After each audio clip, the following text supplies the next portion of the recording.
আইনের আপনারা এই আইনটাও আপনারা দেখতে পাবেন আমাদের ওয়েবসাইটে। আপনারা দেখবেন অ্যাবাউট আছে এমএলএম গেজেট, সেখান থেকে আপনারা গেজেটটা দেখতে পাবেন। সেই গেজেটের প্রথম 2 নম্বর ধারার 1 নম্বর উপধারা হচ্ছে ক্রেতা বলে একটা শব্দ আছে, যেটার সাথে আমরা পরিচিত নাকি। ক্রেতা, ক্রেতা কাকে বলে এটার কিন্তু একটা সংজ্ঞা তারা দিয়েছে। সেই সংজ্ঞায় কি বলেছে? সেই সংজ্ঞায় বলেছে অর্থের বিনিময়ে কোনো পণ্য বা সেবা ক্রয়ের মাধ্যমে পণ্যের স্বত্বাধিকারী ব্যক্তিকে কি বলা হয়? ক্রেতা বলা হয়।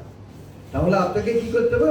অর্থের বিনিময়ে মাল্টি লেভেল মার্কেটিং কার্যক্রম পরিচালনাকারী প্রতিষ্ঠান থেকে কোনো পণ্য বা সেবা কি করতে হবে?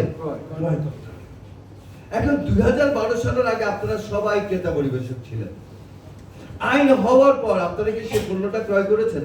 হ্যালো, এখন আইন প্রতিপালন করতে গেলে এই ন্যূনতম পণ্যটা ক্রয় করার প্রয়োজন আছে কি না? শুনতে পাইনি, শুনতে পাচ্ছি না। তাহলে আপনি যে পণ্যটা ক্রয় করছেন এটা কি ব্যবসা করার জন্য না আইন প্রতিপালন করার জন্য? আগে আইন প্রতিপালন, তারপরে ব্যবসা। এবার আসুন 2 নম্বর ধারা 2 বলেছে, উপধারা 2 বলেছে ক্রেতা পরিবেশক কাকে বলে। সেখানে এসে বলেছে যে ক্রেতা পরিবেশক বলতে তাকে বোঝানো হচ্ছে যিনি একধারে ক্রেতা। আগে তাকে কি হইতে হবে? ক্রেতা। তারপরে তার সাথে একটা চুক্তি হবে পরিবেশক হিসাবে। এই চুক্তি সম্পাদন হলে তিনি হবেন কি? ক্রেতা পরিবেশক। আবার বলছি, এই চুক্তি সম্পাদন হলে তিনি কি হবেন? ক্রেতা পরিবেশক। তাহলে যদি আপনার ক্রেতা সত্যতা পূরণ না হয় তাহলে পরিবেশক হিসেবে আপনার সাথে কি আমি চুক্তি করব?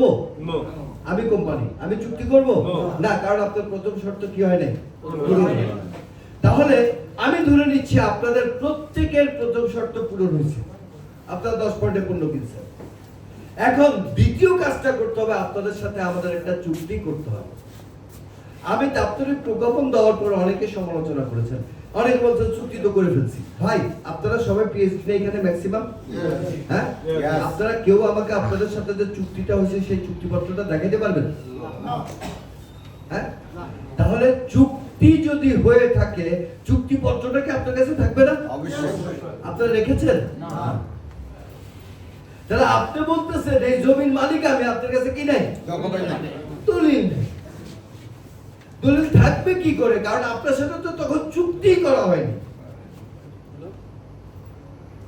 তাহলে বর্তমান 2013 সালের আইন অনুযায়ী আপনারা কি কেউ আমাদের ডিস্ট্রিবিউটর? শুনতে পাইনি। তাহলে ক্রেতা হওয়ার পর আপনাকে সেই শর্তটা কি করতে হবে? পূরণ করতে হবে। মানে ক্রেতা পরিবেশক হওয়ার শর্তটা পূরণ হবে। তাহলে এখন আপনারা বলবেন আমরা এই চুক্তিটা কিভাবে করব? ইনশাআল্লাহ আগামী এই বন্ধের পর আমাদের একটা বড় বন্ধ চলে আসছে, যার কারণে কাজের গতি উঠলে আবার কি হয়ে যায়? থেমে যায়। এই বন্ধের পর চুক্তিপত্রটা আপনারা পেয়ে যাবেন। আপনারা শুধু সেখানে এগ্রি করে ডিজিটাল সাইনটা দিয়ে দিলেই আপনাদের চুক্তিপত্র অটোমেটিক রেডি হয়ে যাবে। আপনারা ডাউনলোড করে আপনাদের অংশটা নিয়ে নেবেন। তাহলে আইন অনুযায়ী আপনার একটা কি হয়ে গেল? চুক্তিপত্র হয়ে গেল। তাহলে আপনি এবার আমার কি হলেন? ক্রেতা পরিবেশক। এবার আইন বলছে যে ক্রেতা পরিবেশক হওয়ার পর প্রকাশ্যে আইডি কার্ড ধারণ ব্যতীত আপনি কোনো কার্যক্রমে অংশগ্রহণ করতে পারবেন না। আইন নাম্বার 22। আমি আবার বলছি, আপনারা গেজেটটা দেখে নেবেন। আইন নাম্বার 22। তাহলে আমি ধরে নিচ্ছি যে আপনাদের সবার কি হয়েছে? চুক্তিপত্র হয়ে গেছে। এখন আপনি বিপণন কার্যক্রমে অংশগ্রহণ করতে গেলে আপনার কি লাগবে? ছবিযুক্ত একটা আইডি কার্ড। তাহলে আপনাদেরকে কি সেই আইডি কার্ডটা করতে হবে না? আমরা সেই আইডি কার্ডটা করার জন্য আপনাদেরকে অনুরোধ করেছি। তাহলে এই যে 3টি কাজ, ডিন ভেরিফিকেশন, ডিন অ্যাক্টিভেশন মানে চুক্তিপত্রের মাধ্যমে, এন্ড আইডি কার্ড অ্যাপ্লিকেশন, এই 3টা কি বাণিজ্যিক কর্মকাণ্ড না আইনি কর্মকাণ্ড? এই কথা আমি বলছি না, এই কথা আমার আইনজীবী বলছে। এই কথা আমার আইনজীবী বলছে। এবং আমাকে আমার আইনজীবী বলেছে যারা এই কাজগুলো না করবে তারা কোনোভাবেই ডেস্টিনির সাথে কোনো সম্পর্ক রাখতে পারবে না 2013 সালে এই যে মেসেজটা আপনারা পেলেন, হাইকোর্ট তো বলছে তোমরা আইন অনুযায়ী কি করো। এখন আইনটা তো আপনাকে জানতে হবে নাকি? আইন আপনাকে জানতে হবে না?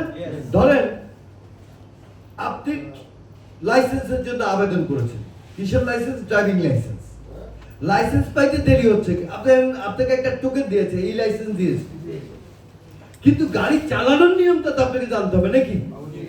না জানলে তো আপনি গাড়ি চালাতে কি পারবেন। এই যে আইনটা প্রতিপালন করতে হবে, এটা কি শুধু পিএইচডিদের করতে হবে, ডায়মন্ডের করতে হবে না, এটা কিন্তু সকল ডিস্ট্রিবিউটরের জন্য প্রযোজ্য। এখন এই ডিস্ট্রিবিউটরদেরকে এই কাজটা করা থেকে বিরত রাখার জন্য একটা প্রচেষ্টা চলছে।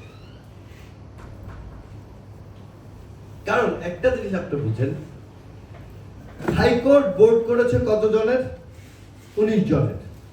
নির্দেশ দিছে সকল বিনিয়োগকারীদের বিনিয়োগ ফেরত দেওয়ার জন্য, সকল পক্ষের স্বার্থ সংরক্ষণের জন্য। আজকে এখানে 4 জন উপস্থিত আছেন, তাহলে আমি ধরে নিচ্ছি এই 4 জন এই রায়ের পক্ষে আছে। আর যারা উপস্থিত না তারা হয়তো এই কাজটা তারা কি চাইলে তো তারা থাকতেন, কি চাইলে তো তারা কি থাকতেন। যাই হোক, আমার বক্তব্য হচ্ছে যে আমি যে কাজটা করছি আমি সম্পূর্ণ আইন মেনে, আমার যে লয়ার আছেন ব্যারিস্টার মাহফুজুর রহমান মিলন, যিনি বর্তমান সুপ্রিম কোর্ট আইনজীবী সমিতির কি সাধারণ সম্পাদক, তার মতামতের প্রেক্ষিতে, মৌখিক মতামত নয়, লিখিত মতামতের প্রেক্ষিতে আমার কাছে সমস্ত কাগজ আছে। আমি আজকে সন্ধ্যায় আমাদের ডায়মন্ড মিটিং আছে, আমি ডায়মন্ড মিটিংয়ে ডায়মন্ড মহোদয়দেরকে কাগজগুলো দেখাবো, দিব না দেখাবো, এবং আপনারাও দেখে যাবেন, কোনো সমস্যা নেই। আমি প্রতিটি কাজ যথাযথ আইনি প্রক্রিয়া সম্পন্ন করে আপনাদের সামনে উপস্থাপন করছি, এবং যে যাই বলুক না কেন ব্যবসা করতে গেলে এই কাজগুলো কি দেখেন। আমি যখন ডিন ভেরিফিকেশনের কথা বলেছি, অনেক প্রতিপক্ষ ভাইরা হাসাহাসি করছে, তারা আজকে অনেকে কিন্তু মাল্টিপারপাসে আছে, তারা মাল্টিপারপাসে বলতেছে মাল্টিপারপাসের তথ্য হালনাগাদ করতে হবে। আমি যখন বলছি তখন তাদের কি লাগছে? খারাপ লাগছে। তা আমরা সব তথ্য তো ওটার মধ্যে আছে, আবার আপডেট করার দরকার কি? তো এখন তোরা আবার আপডেটের কথা বলছ, তাই না? কারণ হচ্ছে আপনাকে বুঝতে হবে প্রত্যেকটা নির্বাচনের আগে যেরকম নির্বাচনের লিস্ট, ভোটার লিস্ট কি করা হয়? হালনাগাদ করা হয়। যেহেতু 12 বছর আমাদের কার্যক্রম বন্ধ ছিল, তাই আমাদেরকে কাজগুলো হালনাগাদ করেই করতে হচ্ছে। তাহলে আমি আপনাদের কাছে জানতে চাই, আমরা কি ডিন ভেরিফিকেশন করব? শুনতে পাইনি, করব?